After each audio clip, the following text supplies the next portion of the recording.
聽說了嗎？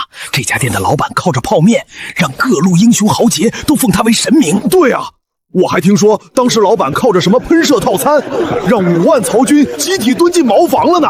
這老板簡直是天神下凡。你們都以為我是什麼神仙，可你們不知道的是，我只是一個現代牛馬，意外穿越到這三國時期，還綁定了一個無限泡面系統罷了。一畝良田換一碗面，吃面就給錢，當地契是幾個意思？當我這是當鋪？這時衙役衝了進來，縣令指着我的鼻子：妖人，致使糧價暴跌，田地荒廢，你可知罪？我有什麼罪？你這要面引得人人趨之若鶩，不思耕種，城中糧價一落千丈，糧商血本無歸，鄉下良田無人問津，幾近荒廢。你動搖國之根本，還敢問自己有什麼罪？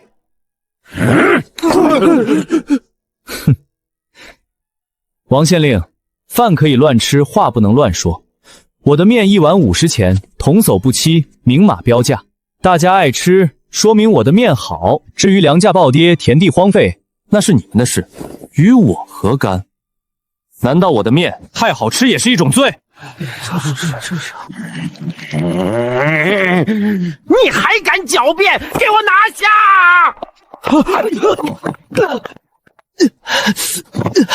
我一個現代社畜，哪是這群專業打手的對手？王縣令，你這是濫用私刑！妖人，到了我的地盤，是龍你得盤着，是虎你得臥着。那妖面的方子你教還是不教？我呸！想要方子，下輩子吧！好，敬酒不吃吃罚酒，把他給我押入大牢上大刑。我倒要看看是你的骨頭硬，還是我的刑具硬。王县令，你給我等着！今天你把我關進去，明天我讓你跪着求我出來。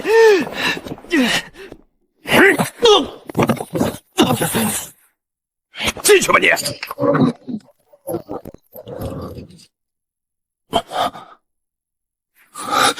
怎麼辦？我得想辦法出去。宿主別怕，泡面與你同在。系統，快給我來一箱紅燒牛肉麵，再加10根火腿腸，2個滷蛋。對不起，宿主，本系統只能提供煮好的泡面，無法提供原材料。那來一碗也行啊，老子快餓死了。好的，宿主。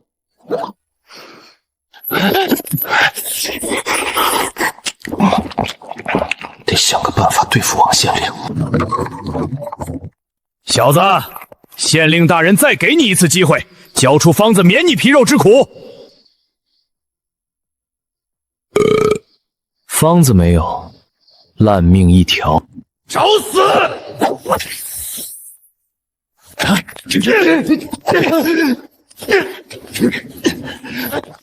逃走！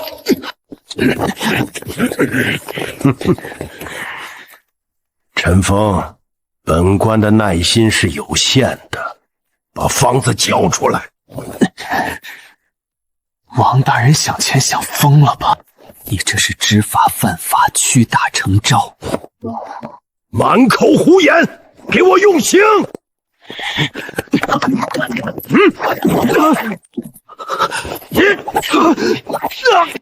說不說？說不說？不說，有種你打死我！停！把他拖回去，餓他3天，不給水喝。我看他能撐多久。宿主需要治療嗎？本系統附贈初級醫療功能，可消耗積分進行治療。積分？我哪來的積分？宿主每賣出1碗泡麵，可獲得1點積分。目前宿主積分為1352點。快給我治療！初級治療消耗100積分，是否確認？確認。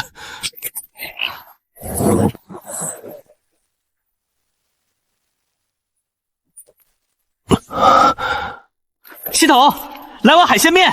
好的，宿主。王县令的算盘徹底落空了，他不知道我在牢裡過得比他還滋潤。唉，2天後，王县令以為我快不行了，親自來牢裡看我。當他看到我精神抖擻，甚至還胖了1圈的時候，整個人都傻了。你怎麼？王大人，托您的福，小日子過得還不錯。好，很好。陈峰，你不是嘴硬嗎？我倒要看看你能不能眼睁睁看着別人替你去死。城東的劉老三你還記得吧？你想說什麼？他兒子前幾天快餓死了，是你的1碗麵救活的。這家人對你感恩戴德，昨天還湊了錢想來衙門贖你。你說，如果我以接濟妖人同黨的罪名把他們一家抓起来，當着你的面砍了，你会怎麼樣？王县令，你敢！祸不及家人，你冲我来！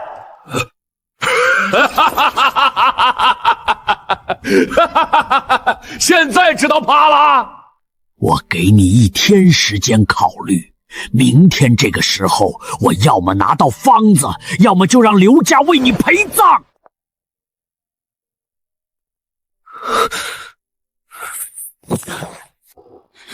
老子要的是能殺人的力量，不是爛方便面！指尖被磨得血肉模糊，卻感覺不到絲毫疼痛。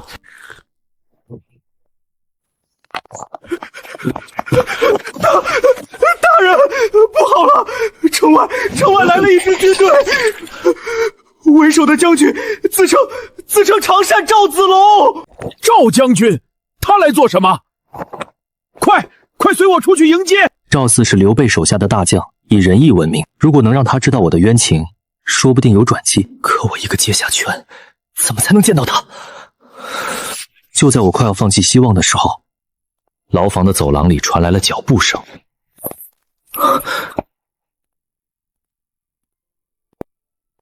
這氣質和顏值，除了趙四還能有誰？嘿嘿，趙將軍，這裡面又髒又臭，您千金之軀何必親自前來？你就是陳峰。我就是。聽說你有一種能憑空變出食物的妖術。趙將軍，此人妖言惑眾，不可信吶！我沒問你。我沒有妖術，但我確實有一種方法，可以快速做出一種美味管飽的食物。此物我稱之為泡麵。王縣令說，你因此物致使糧價暴跌，田地荒廢，可是真的？是真的。那你可知罪？將軍，如果有一種食物比米飯更美味，比行軍士糧更方便，能讓士兵在任何時候都能吃上一口熱飯，從而士氣大振，戰鬥力倍增，那麼發明這種食物的人有罪嗎？你說的可是真的？哼，是真是假，一試便知。只要將軍能保我性命，我願為天下所有吃不飽飯的志士獻上此物。將軍，不可呀！此人巧舌如簧，分明是想蛊惑您。如果他真有此等神物，為何不早早獻給朝廷，偏要在此地做一個小販？因為我不相信朝廷，我更不相信像王大人您這樣的朝廷命官。如果我把方子交給你，你猜會發生什麼？這泡麵會成為你斂財的工具，價格會比天還高。尋常百姓和普通士兵連聞聞味兒的資格都沒有，而我這個發明者會在交出方子的第2天就意外身亡。我說的對嗎，王大人？你血口噴人！好，我給你一個機會證明你說的是真的。如果你能當着我的面做出你說的泡麵，並且真如你所說那般神奇，你的案子我管了。王大人，麻煩開一下門，我要做法了。系統，來一碗最頂配的超級加倍豪華版紅燒牛肉麵，湯濃肉大麵多。我要讓這位三國頂級帥哥也感受一下科技與狠活的震撼。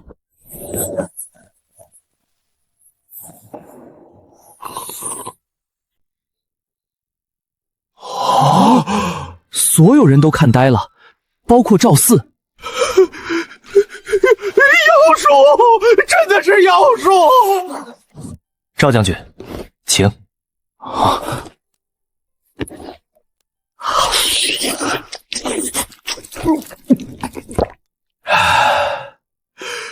爽！将軍，此物如何？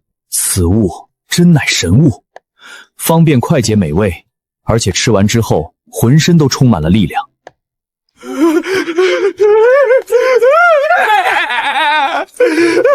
将軍，你別被他騙了，這肯定是某種障眼法，是妖術啊！哼，閉嘴！是與不是我自有判斷。陳先生，方才多有得罪，你的冤屈我已知曉。這王縣令貪臧枉法，草菅人命，我必會稟明我家主公，還你一個公道。多謝趙將軍，但區區一個縣令還不足以讓我安心。我想和將軍做一筆更大的交易。哦，說來聽聽。我可以為你家主公提供源源不斷的泡麵，但是我有一個條件。什麼條件？我要你，還有你身後的主公護我周全，奉我為上賓，並且這泡麵的所有生產和銷售都必須由我一人掌控。你們只能是我的客戶和我的保護傘。這話一出，全場死寂。狂妄，太狂妄了！趙將軍，你聽聽，他這是什麼話？他根本沒把劉皇叔放在眼裡，他就是個想擁兵自重的奸賊！殺了他！快殺了他！你的要求，我不能答應。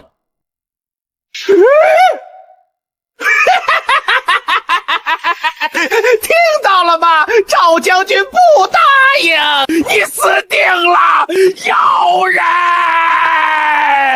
奉你為上賓，護你周全，這個沒有問題。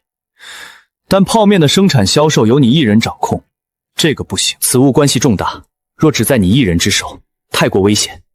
萬一你有私心，或者被敵方控制，斷絕供應，那我軍將士豈不坐以待斃？所以配方你必須交出來，由我主公親自派人掌管，方能萬無一失。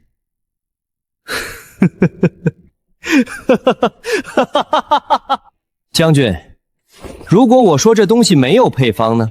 或者說這配方只有我一個人能用，給了你們，你們也做不出來呢？什麼意思？意思就是這泡麵是我變出來的，就像剛才那樣，心念一動它就有了，沒有原材料，沒有製作過程，更沒有所謂的配方。信不信由你，我還是不能完全相信你。但是我可以給你一個機會來證明你的價值和忠誠。我的軍隊目前正在新野駐紮，糧草有些緊張。如果你能在1個月內為我3000弟兄提供每日1餐的泡麵，並且保證只有你能做到，那麼我便上報主公，封你為我軍隨軍司廚，享千胄俸祿，並派親兵護你周全。從此以後，你就是我劉備軍的人，你的安全就是我軍的安全。哼，好，成交。但是我也有個條件，這個王縣令必須交給我處置。可以，他貪臧枉法，本就該殺。你想如何處置隨你。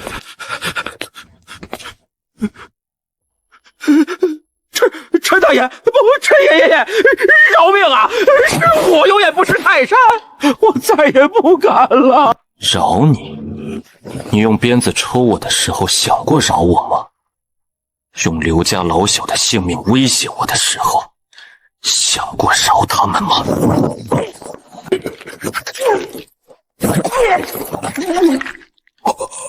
我不會殺你，殺你就太便宜了。将军，可否借你千兵一用，把此人绑在县衙门口？我还要让他亲眼看着我是如何发迹，亲眼看着他最看不起的妖人一步步走上他永遠無法企及的高度。我要讓他在無盡的悔恨和嫉妒中慢慢爛掉。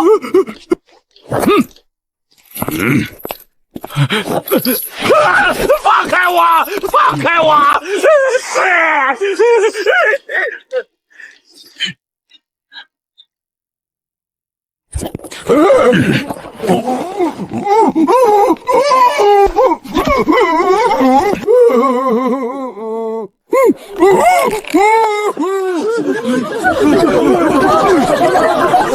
这不是王老爺嗎？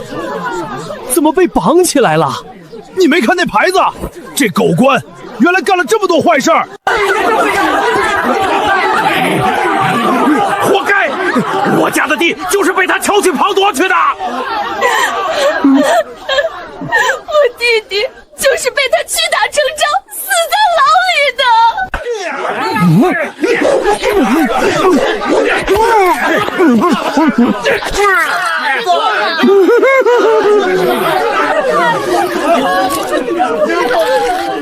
陈先生，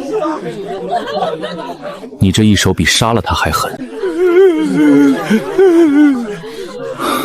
殺人不過頭點地，我要讓他身敗名裂，遺臭萬年。隨後，我跟着趙斯的軍隊來到新野，請。我也終於見到了傳說中的漢室皇叔。主公，這位便是陳封。趙四向劉備介紹了我的神蹟後，他大為震驚。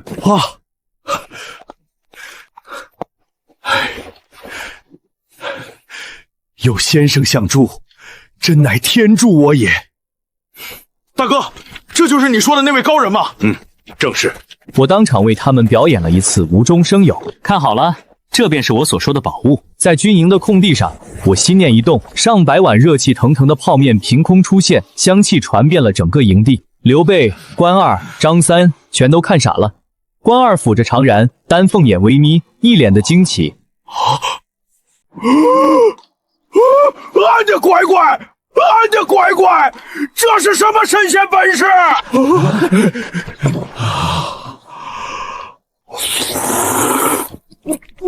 香，真香！比俺婆娘做的飯好吃多了。有了三巨頭的代言，泡面迅速在劉備軍中傳開。士兵們第一次吃到這種美味，一個個都跟瘋了似的，士氣瞬間爆棚。半個月後，王縣令跑了，是他的心腹趁着夜色就走的。趙斯得知後，立刻派人去追，但已經不見蹤影。先生放心，他翻不起什麼浪花。我卻有種不好的預感。果然，沒過幾天，第二個壞消息來了。曹操那邊的探子傳回情報，王縣令逃到了許都，並獻上了我的秘密。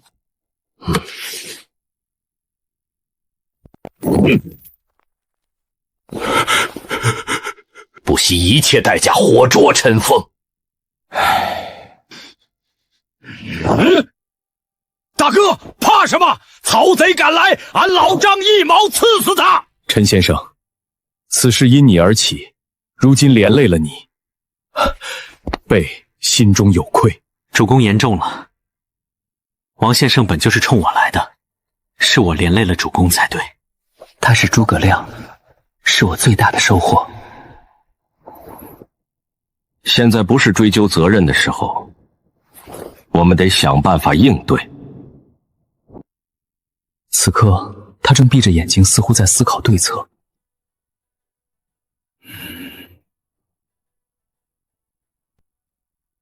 主公，各位將軍不必驚慌，亮已有一計。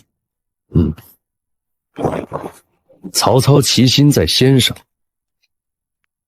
其志在粮草。既然他想要，我們便給他一個機會。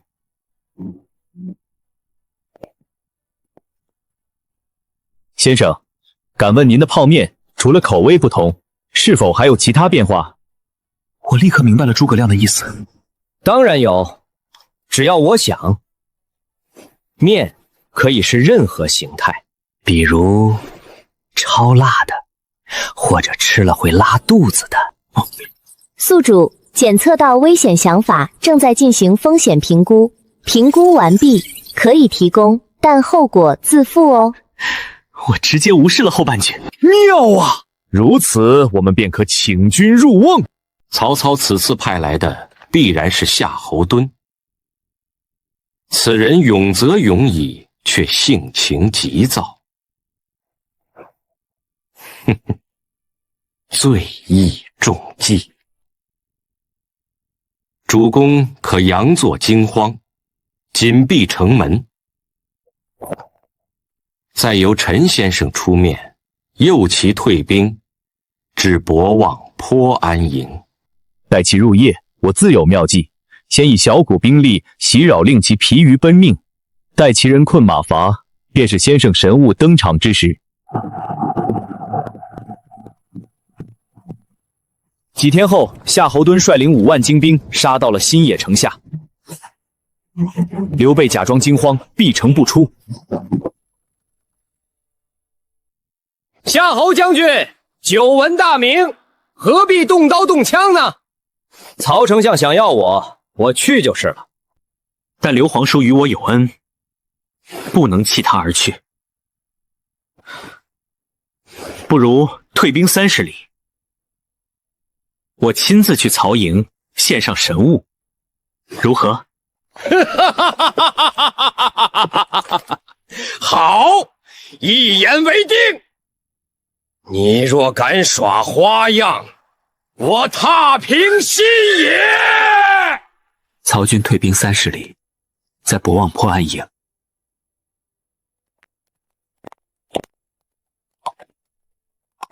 當天晚上，我帶着一個食盒來到了曹營。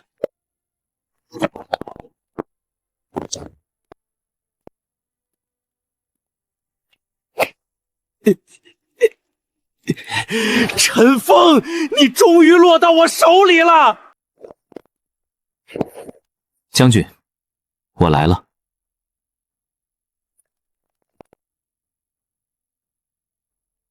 你就是陳峰，那神物可曾帶來？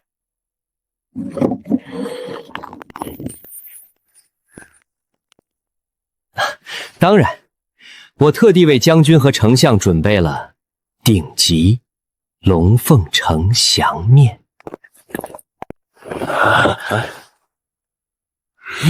曹營將領們一個個都伸長了脖子，猛吸鼻子。王縣令也在旁邊狂咽口水。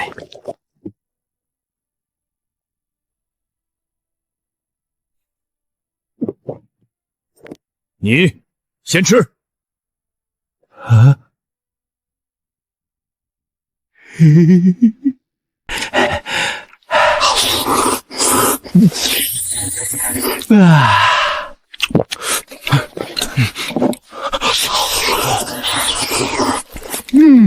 好吃，果然是神物。夏侯惇吃完，正要下令把我綁起來，突然他的臉色一變。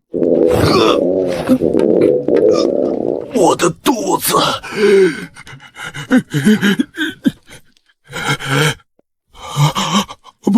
不行了，茅房在哪兒？忘了告訴二位，我這龍鳳呈祥面後勁兒有點大，俗稱噴射套餐。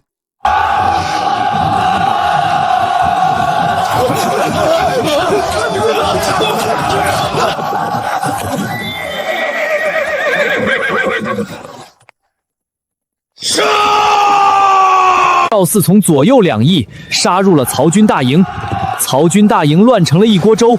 夏侯惇捂着肚子，連站都站不穩。中計了！快抓住他！我趁亂向後退去。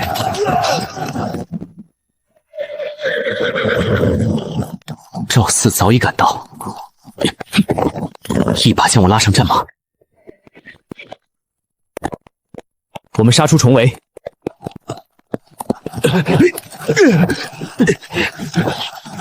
只見夏侯惇和王縣令被士兵架着，狼狽不堪地往茅房方向狂奔。博望坡大捷，劉備軍声威大振，我被封為奉義軍師，地位僅在諸葛亮之下。但樹欲靜而風不止，我的名聲也隨之傳遍天下。盯着我的不只是曹操了，江東的孫權也派人來了。來的人是魯肅，他不像曹操那麼霸道，而是帶來了孫權的善意和一樁婚事。陈軍師，我家主公對您仰慕已久。主公言，似先生這般奇才，當配世間奇女子。我家主公有一妹，名曰上香，年方28，正值妙齡，文武雙全，乃江東明珠。主公願將小妹許配給先生，不知先生意下如何？我明白孫權這是想通過联姻把我綁在江東的戰車上，甚至是想把我騙到江東，然後把我軟禁起來，讓我變泡麵。這算盤打得比曹操還精。魯肅大人，孫小姐乃金枝玉葉，我塵封一介布衣，何德何能，實在是不敢高攀。哎，陳軍師何必自謙？以您的才華，封侯拜相亦不為過，豈是布衣？我家主公是真心實意，想與先生結成秦晉之好。若是先生到了江東，主公必以國事待之，榮華富貴，享之不盡。多謝孫將軍美意，但我已追隨劉皇叔，立誓匡扶漢室，實在無意另投他處。無妨，買賣不成仁義在，婚事不成，生意還是可以做的。聽聞先生的泡麵神妙非凡，哎，我江東水勳常年漂在水上，伙食不便，不知先生可否出售一批泡麵，以解我將士之苦，價格好商量。我跟諸葛亮對視了一眼，諸葛亮對我微微搖了搖頭。魯肅大人，實在抱歉，並非我不肯賣，實在是這泡麵產量有限，我每天變出來的數量將夠我軍自己食用，實在是有心無力啊。當真一點居多不出來？當真。既然如此，那便不打擾了。陳軍師，後會有期。先生，孫權此人雄才大略，但亦心胸狹隘。此次被拒，他必懷恨在心，日後我們不得不防啊。江東以各種名義開始在長江沿岸增兵，封鎖了水道，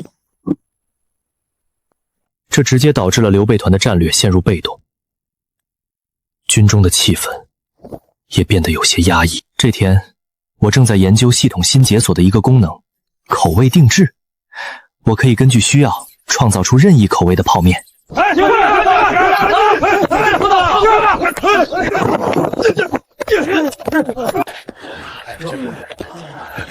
軍爺，行好，給口吃的吧，我3天沒吃飯了。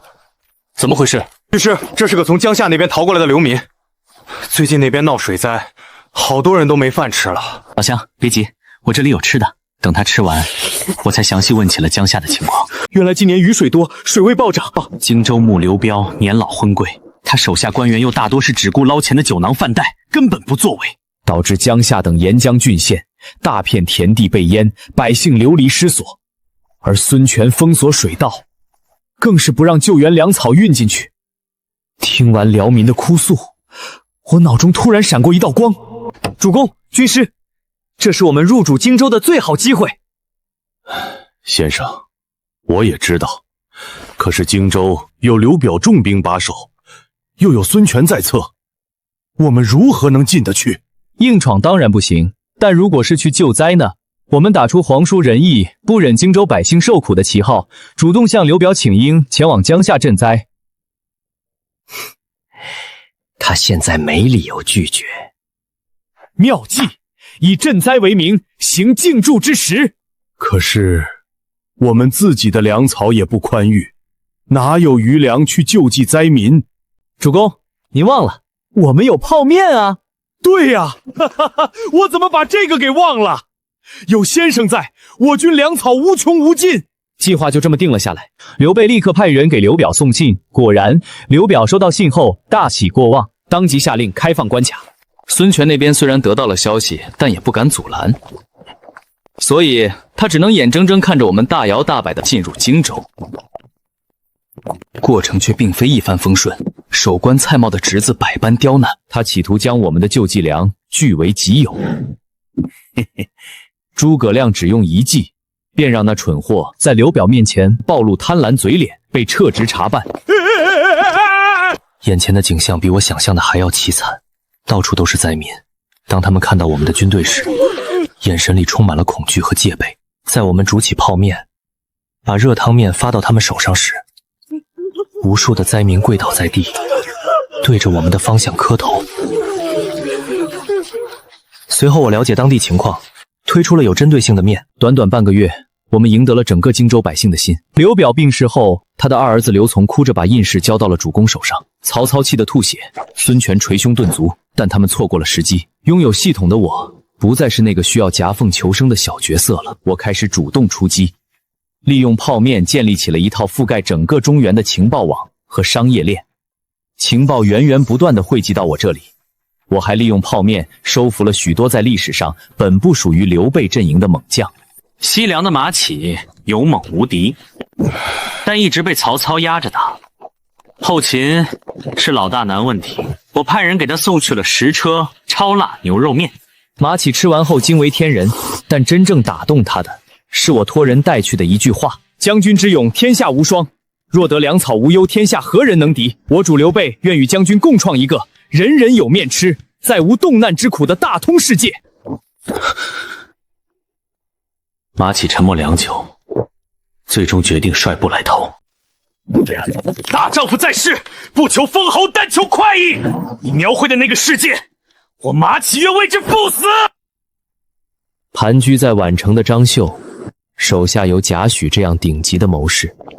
我什麼都沒做，只是每天讓泡面的香氣順着風飄進宛城。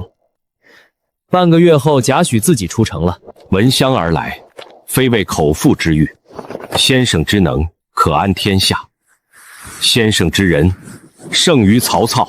賈務願為先生效勞，只求能見證一個真正的太平盛世。甚至連那個天下無双的呂奉我也沒放過。白門樓上他本該被曹操缢死，我提前派人潛入，在牢裡給他塞了一碗3英戰呂奉至尊豪華麵。我呂奉一生從未吃過如此好物，若能活命，願為陳先生牽馬。曹操本來想殺他，我派去的說客卻勸道：丞相，殺了呂奉不過是少一個莽夫，但若放了他，讓他去給陳封添堵，豈不更好？曹操一想，覺得有道理，於是呂奉被放後來投靠了我。就這樣，在我的泡面攻勢下，天下英雄紛紛來投，劉備的勢力迅速壯大。最終的決戰在赤壁打響，不，應該叫泡面之戰。曹操集結80萬大軍，而我方只有區10萬兵馬，所有人都覺得我們必敗無疑，但他們不知道，我為這場戰爭準備了一個終極大殺器。決戰前夜，東南風起，諸葛亮點燃了第一艘火船，但船上裝的不是硫磺草料，而是我特制的超級無敌变態辣泡面。当火船衝入曹軍水寨，無數個密封的泡面桶在高溫下轟然炸開，無數曹軍士兵被那嗆人的辣味燻得涕淚橫流，鼻涕眼淚布滿臉龐，失去了戰鬥力。整個長江之上都彌漫着一股濃郁的讓人聞之色變的火鍋底料味。曹軍大敗，曹操在殘兵的護衛下倉皇逃竄。在華容道，他遇到了關二，我提前給了關二一碗情義千斤重泡面。二爺，這碗面代表了我們和曹操之間所有的恩怨，吃完它就一筆勾銷，然後幹掉他。關二默默地吃完了面，然後提起了他的刀。曹操的瞳孔猛地一縮，臉上血色盡失。雲長，你我相識一場，念在往日情分。關二那雙微閉的丹鳳眼豁然睜開，眼中沒有半分猶豫，只剩下鋼鐵般的決絕。曹操，你的恩，關某在那碗面裡已經還清了，但天下蒼生被你荼毒的債，你還沒還？关二緩緩收刀，刀尖斜指地面，姿態依舊傲然如山。死太便宜你了。奉義軍師有令，要活的。他說，要讓你親眼看着一個你不曾見過的盛世是如何建成的。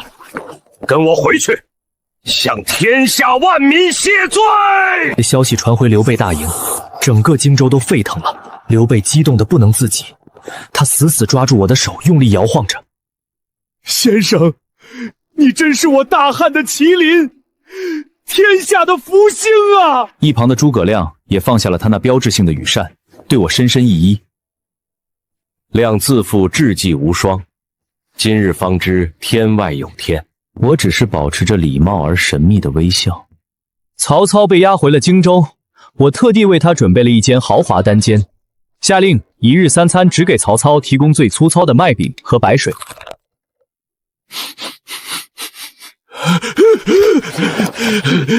而在他牢房的窗外，我专門設立了一個軍師特供廚房，各種香氣準時準點，精準地飄進他的鼻子裡。這是我為他量身定做的，名為聞香化餅之刑。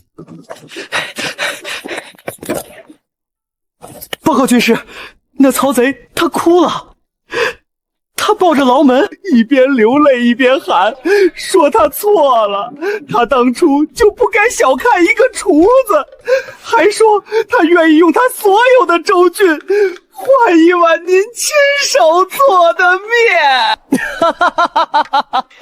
這正給了我們席捲天下的絕佳機會。劉備集團的版圖以一種不可思議的速度擴張着，然而有人歡喜就有人愁。江東建業城，孫權和周瑜聽聞曹操被生擒，劉備盡得北方之地，氣得將酒杯狠狠摔在地上。隨後兩人開始商量對策，一場轟轟烈烈的山寨泡麵工程在江東秘密展開。這消息第一時間就通過我的情報網送到了我的案頭。此刻我正坐在荊州刺史府的後花園裡，悠閒地品嘗着系統新出的楊枝甘露。諸葛亮坐在我對面看着密報，眉頭緊鎖。先生，周瑜此人心高氣傲，又極善水戰，他若鐵了心與我們為敵，不可不防。防他幹什麼？讓他折騰去。沒有核心科技，哼，他最多也就弄出個麵糊糊。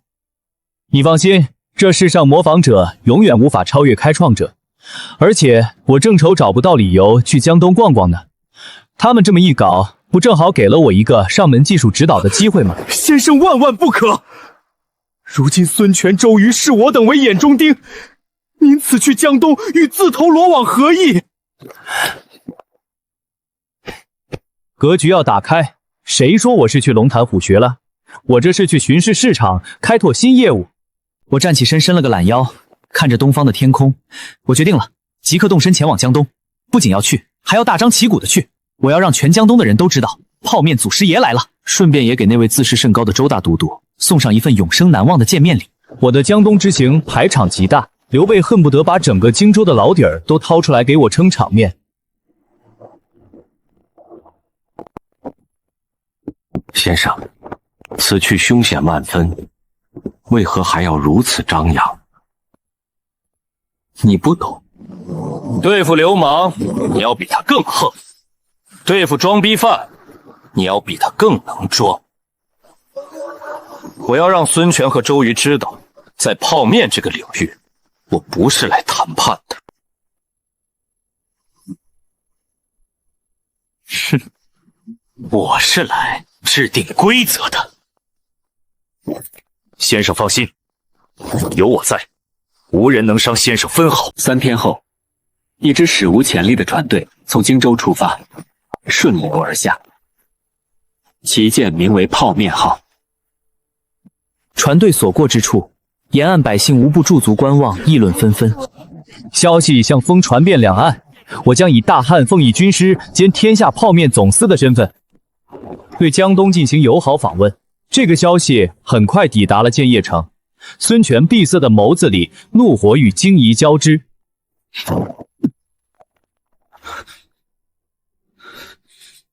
他這是何意？示威嗎？主公，此人狂妄至極，目中無人。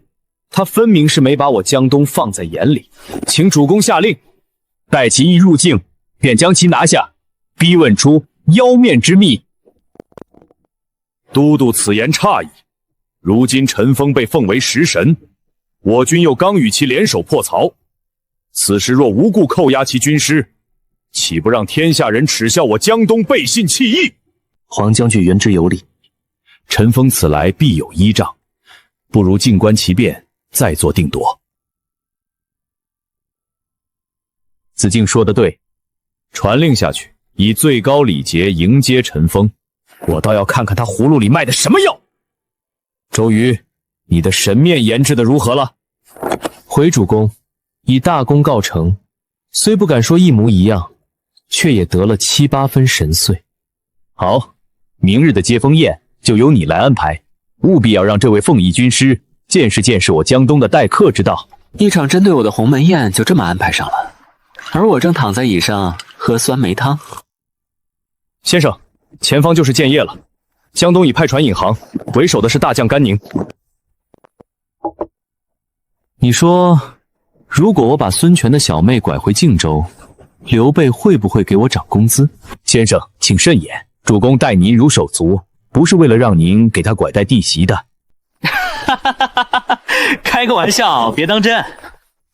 走吧，去會會孫權他們。久聞陳封有一碗泡麵安天下之能，周瑜甚是佩服。只是愚以為此等神物，若只出陳封之手，福澤有限；若能仿製，豈非萬民之福？周瑜有話不妨直說。好，瑜不才，偶得一神面之方，命府中廚師制作，今日請先生品鑑。香，好香啊！此面與妖面豈無二差？先生，請。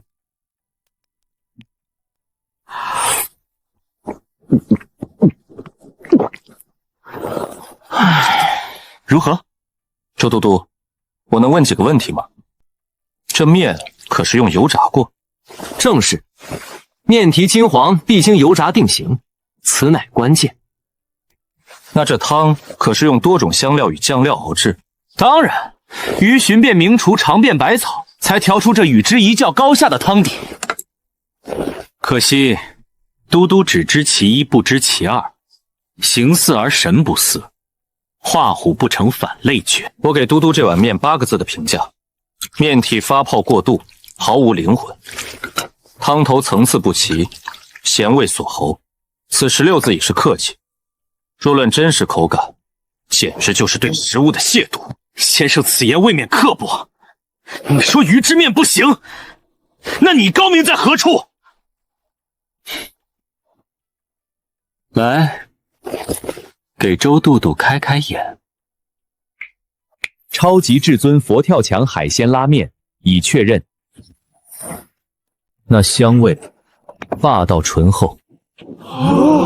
所有人都看傻了，周瑜臉色從鐵青變成了煞白。都督，這才叫面。不過這碗面不是給您吃的，真正給您準備的禮物是另一份。系統，來一碗5英不全面。收到，宿主。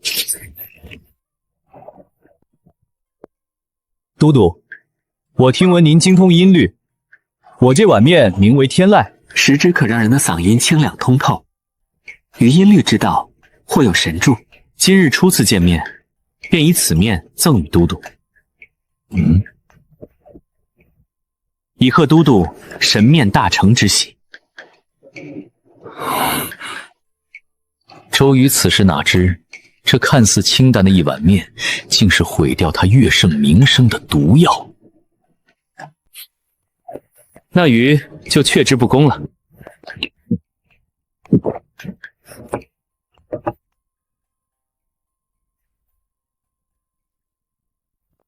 多謝先生美意，此面確實清雅。都督面已入腹，何不撫琴一曲，讓我等一饱耳福，驗證我的薄禮是否名副其實。好。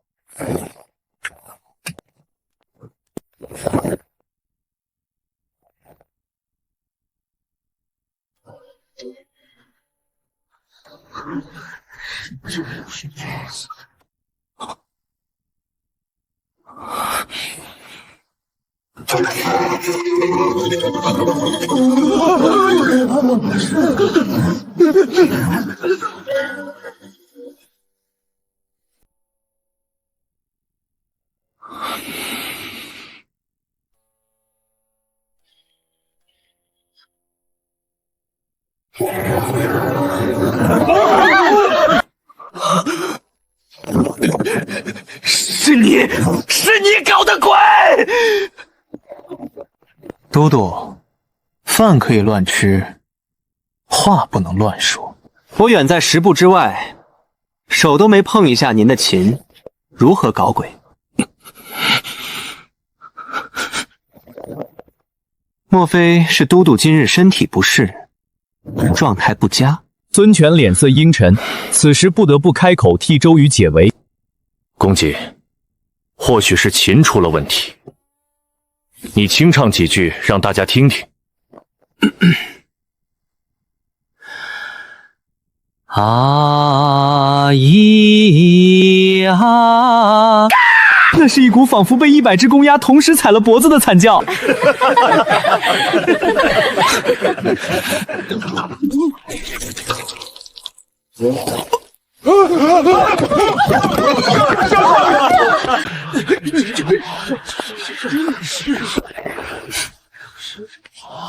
哎，都督这是急火攻心，气血逆行啊！看来都督的身体還需要好好調養。你，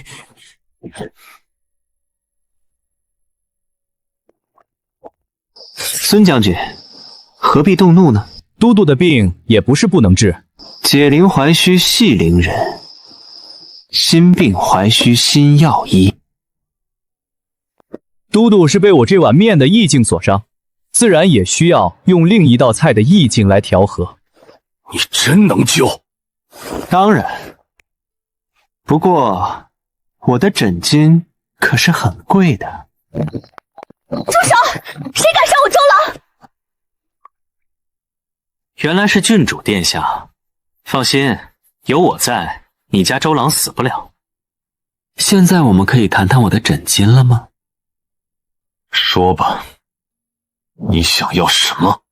第一，我要在江東全境開設我的泡麵驛站，所有門店的選址、經營、人員都由我的人負責，江東官府不得干涉。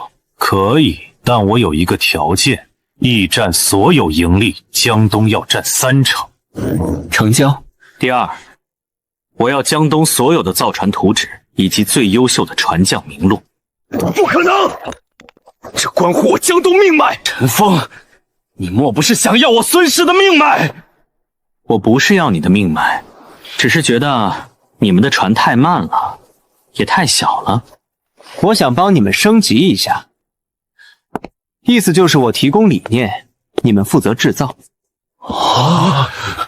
我可以讓你們的戰船速度提升30%，載重提升50%，甚至可以不依靠風帆和人力，就能在江上航行。不依靠風帆和人力，這怎麼可能？在我這裡，一切皆有可能，就像這碗麵一樣。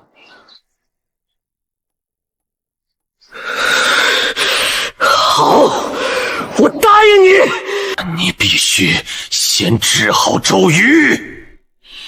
沒問題。最後一個條件，我要孫尚香給我當1個月的貼身向導。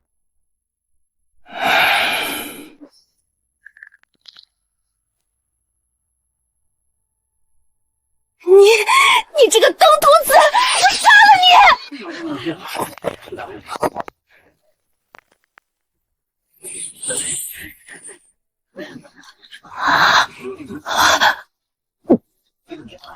想吃嗎？這碗甜品名為冰釋前嫌，它能平心靜氣，消解一切的怒火，最適合送給脾氣火爆的姑娘家。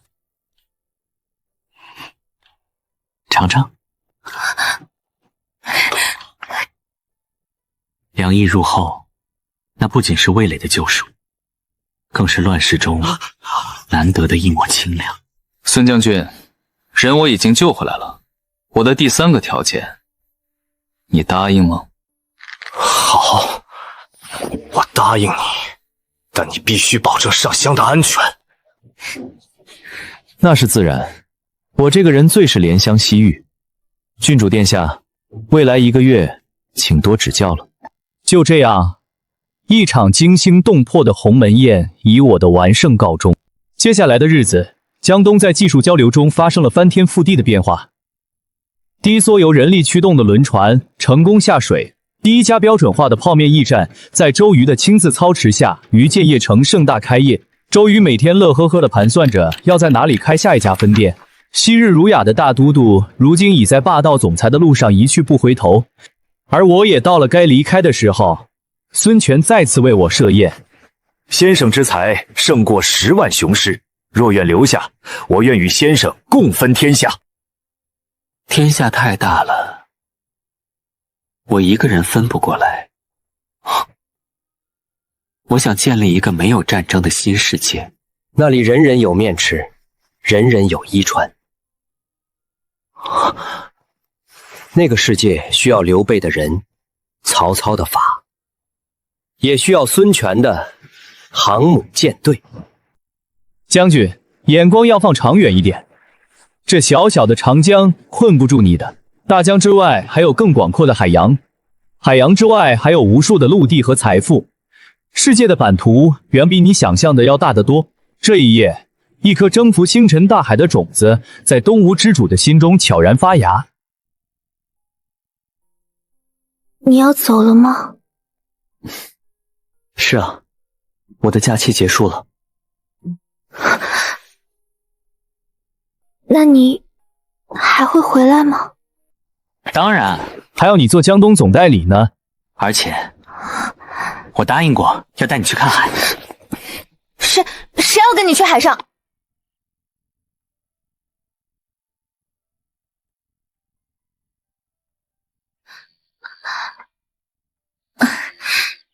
这个给你，我自己绣的，你不许笑！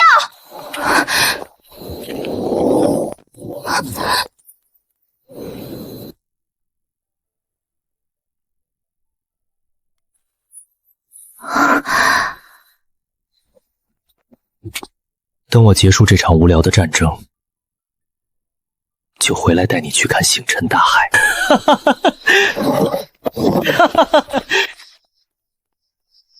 我回到荊州時，劉備已經徹底統一了北方。曹操的兒子們為了爭奪繼承權，打得頭破血流，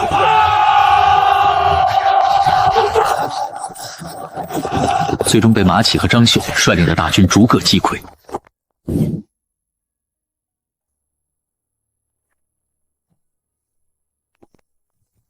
天下大勢已然明朗，只剩下西川的劉璋還在苟延殘喘。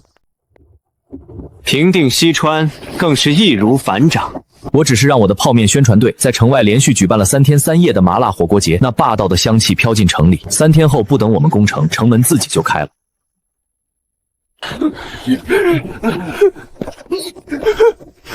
別打了，別打了！再聞下去，我這城裡的兵都要慘死了。至此，天下歸一。公元220年，大漢的旗幟重新插遍了神州大地。但皇帝不再是那個高高在上的傀儡，在我的建議下，劉備、曹操、孫權共同成立了大漢聯合執政府。劉備憑借其漢室宗親的身份，出任第1屆執政官，總攬全局，象徵着正統。曹操，這位被我用美食改造過的梟雄，對打打殺殺徹底失去了興趣，轉而迷上了農業和文學。他主動請纓，成立了大漢農業與詩歌發展部，致力於研究如何提高糧食產量，以及如何用更華麗的詞藻來讚美泡麵。孫權則如願以償地成為了大漢海洋與探索部的第1任部長。在他的主持下，裝備了蒸汽明輪的龐大艦隊已經開始探索未知的海域。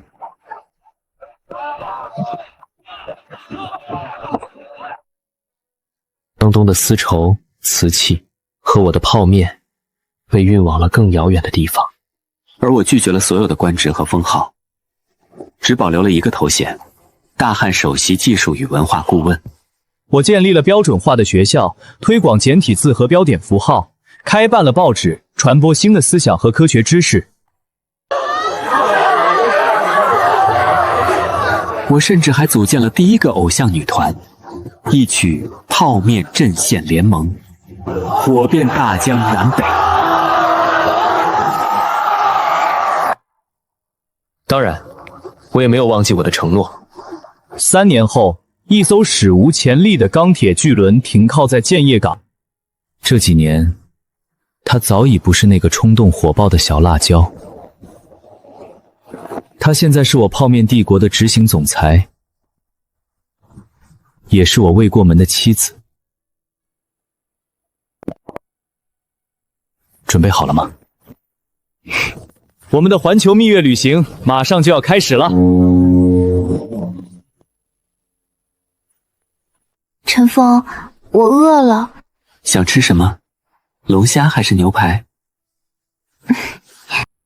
我想吃一碗你親手做的紅燒牛肉麵。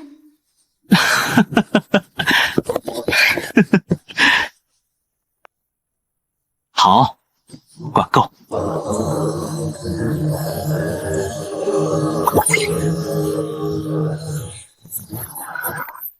恭喜宿主完成存最終任務，用泡麵統一天下，並開啟新紀元。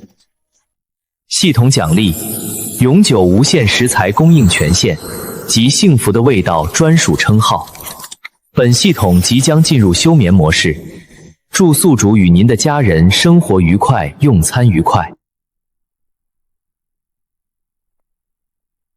誰能想到呢？